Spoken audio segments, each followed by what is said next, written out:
ये वीडियो मेरे बाकी सारे वीडियो से यूनिक है ये 3 कारण से। पहला कि आप मेरे को पहली और शायद से आखिरी बार गाली देते हुए सुनेंगे। सेकंड यूनिक बात है कि ये वीडियो में आप मुझे 100-200 अमेरिकन से बात करते हुए देखेंगे और मैं बहुत प्राउड हूं कि मैं 13 साल भारत के बाहर रहा, फिर भी मैं अमेरिकन लोग के साथ भी केवल इंडियन एक्सेंट में बात किया। तीसरा यूनिक बात है कि ये वीडियो मेरे फूड फार्मर बनने से पहले बना। आज भी मैं वीडियोस में पूरा रियल होने का कोशिश करता हूं, लेकिन थोड़ा बहुत सोचना पड़ता है कि व्यूज कैसे आएंगे, ऑडियंस देखेगा या नहीं देखेगा। लेकिन ये वीडियो 2019 से है, जब मैं फूड फार्मर नहीं था, और आप मेरा 100% रियल साइड देखोगे। लास्ट पार्ट याद रखिएगा कि ये एक कॉमेडी इवेंट नहीं था, ये एक सीरियस इवेंट था, लेकिन मैंने ट्राई किया इसमें काफी कॉमेडी डालने का। थैंक यू, और अब वीडियो वापस शुरू करते हैं। Flashback to 2014, I was doing my first ever full-time job. I was working in the typical finance job in New York, and life was pretty good, except that almost every entertainment-oriented website was blocked. Like Facebook, Instagram, YouTube, everything was blocked at work. And all I could do in my free time was go on websites like Quora, Wikipedia, Google. And I used to spend my free time Googling really random things, like what percentage of penguins are gay? Did the color orange, was it named after the fruit orange, or was the fruit orange named after the color orange? We call 2-1 as 21, 3-1 as 31, 4-1 as 41. Why don't we call 1-1 as 1-1? So after all this Googling, thinking about random things, I really came to the conclusion that we really stopped thinking about things anymore. Like we just start accepting whatever we've been told by, or we do whatever is socially acceptable. And I felt for the smaller decisions, we do a full research, we are very opinionated. Like for example, when we're deciding which restaurant to eat food in, we like read TripAdvisor reviews, Yelp reviews. But for the bigger decisions in our life, we all often take it at face value and do what our parents taught us to do. A person born in a Christian family usually becomes a Christian. A person born in a Muslim family usually becomes a Muslim. A person born in a Hindu family usually becomes a Hindu. We don't look into ratings or reviews when it comes to religion. A person born in a family that eats meat usually ends up eating meat and starts justifying to do so. A person born in a vegetarian family usually becomes a vegetarian and justifies that. Even the smartest people in the world, the people who go to Wharton, Harvard, IIT, the smartest, best colleges in the world, the people who are supposed to be data-driven, evidence-oriented, and all of that, don't apply the same data when it comes to their personal lives. And like I was thinking, for example, like, a lot of animal lovers, but if you ask an animal lover, why do you love dogs but eat pigs and cows? Probably they will not be able to give a very rational reply. But the same people would be opinionated about small things like, okay, would you want to sit on an aisle seat or a window seat? They'll give you like a detailed reply about that. So things like this really bothered me, and I felt like we say that our actions are based on logic, but actually our actions are based on convenience and social acceptability. And I felt like this is what prompted me that I want to share this with some people, and I decided that, okay, I want to write a book. So I decided that, okay, I'm going to write 500 words on weekdays and 1,000 words on the weekends during my commute to work. And the problem was that I had absolutely no writing background. So I had to find innovative ways to motivate myself. So I changed my Gmail password as I am an author. Even though I was not an author back then. And every time I typed my password, I am an author, it motivated me to complete my book. This especially helped me during the time when I accidentally deleted 4 chapters of my book. And I thought that, okay, shit, man, I'm probably going to give up writing, but just the action, typing the password, I am an author, motivated me to complete my book. I had first set my password as I hope to be an author, but Gmail said that my password is too weak.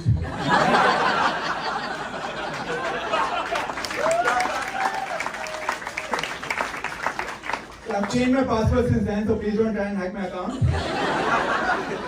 So anyway, after setting these targets, 500 words on the weekdays, 1,000 words weekends, setting this password, I was finally able to write a book with 250 pages.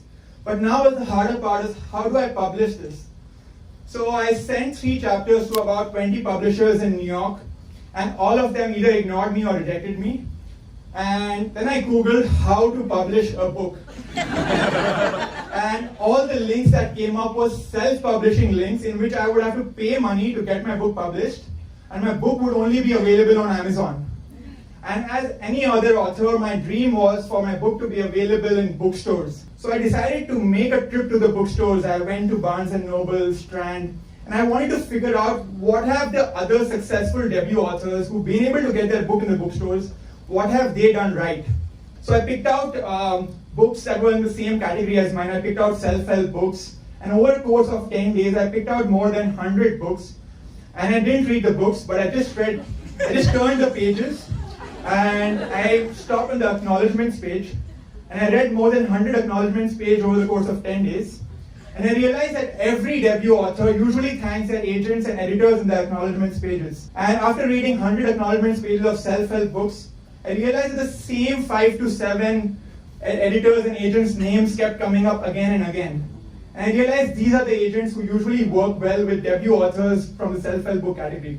So I sent them a personalized email saying I really appreciated their past work. Even though I had not read their work, I just sent acknowledgements pages. And I sent them 3 chapters, and I got a very good, suddenly I started getting traction from publishers like Bloomsbury, Penguin, HarperCollins. The only problem was that they suddenly told me that, Revant, your content is great, but to be honest, no one in the US, UK, and the Western audience doesn't want to read a self-help book written by an Indian unless it's about yoga or spirituality. And I was really pissed off, I've put in so much effort into writing this, and they're rejecting my book because my book is not about yoga and spirituality. So I decided, okay, that makes sense though, because every self-help book from Indian authors done well abroad is usually about that, so it makes sense. So I decided to completely change my market, and I tried to Indianize my book and make it for an Indian audience. So I changed Donald Trump into Narendra Modi, the Prime Minister of India. I changed the Hollywood examples into Bollywood examples, but I let Priyanka Chopra remain Priyanka Chopra. So I Indianized my entire book, and then I finally got a contract from Bloomsbury, and I was super excited. They were deciding to publish my book, and I quit my job in New York. I came to India. I wanted to promote my book in India. I had even gotten into an MBA program in India called IIM Bangalore, which is sort of like the Wharton of India. And I told my parents that no, I don't want to go to that. I want to rather instead focus on my book, and I want to promote that. And my mom is really sweet, but she doesn't speak that good English, so she was very worried when I told her I don't want to go to IIM Bangalore. So she told me in Hindi, "Abhe gaandu kya chutiyafa kar raha hai?" Which in English means, "Oh my loving son, why are you doing that?" And then I told my mom, you know all the big successful people that we heard of, Mark Zuckerberg, Steve Jobs, all the big successful people that we heard of, Steve Jobs, Mark Zuckerberg, they are all dropouts. And I'm going one step further, I'm not even dropping out, I'm not even going in the first place. Just imagine how successful I'm going to be. So, eventually I was able to convince my mom that I'm not going to go to the MBA college in India, and I decided to focus on solely my book. And the publishers, the Bloomsbury, they really promoted me really well. They helped me speak at TEDx events, they helped me speak in schools, colleges. They had paid literally every bookstore in India so that my book would be in the front of the bookshelves.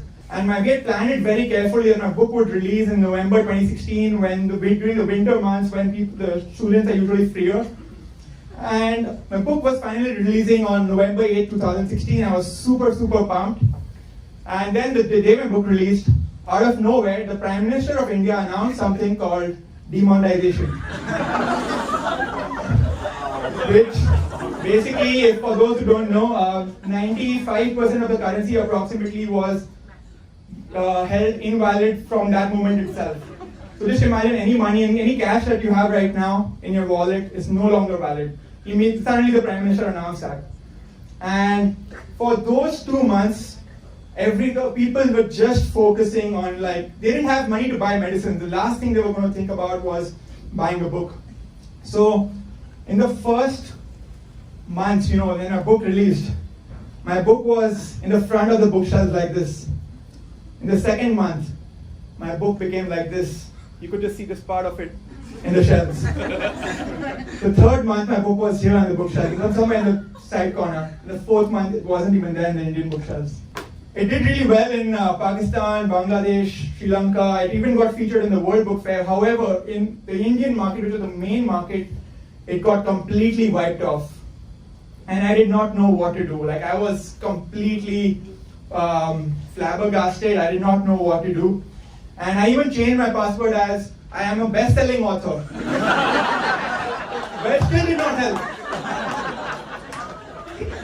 And through that entire experience, I learned that just the way you can regret giving up on your dreams, sometimes you can even regret chasing your dreams and not taking a more realistic path. So at this juncture of my life, I really have three main options in front of me. One is to stick to the same page and maybe publish the same book again.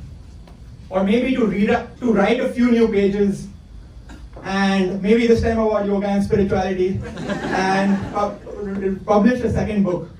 Or maybe the third option is to turn a few pages and go into a consulting job. To be honest, I have no idea what to do.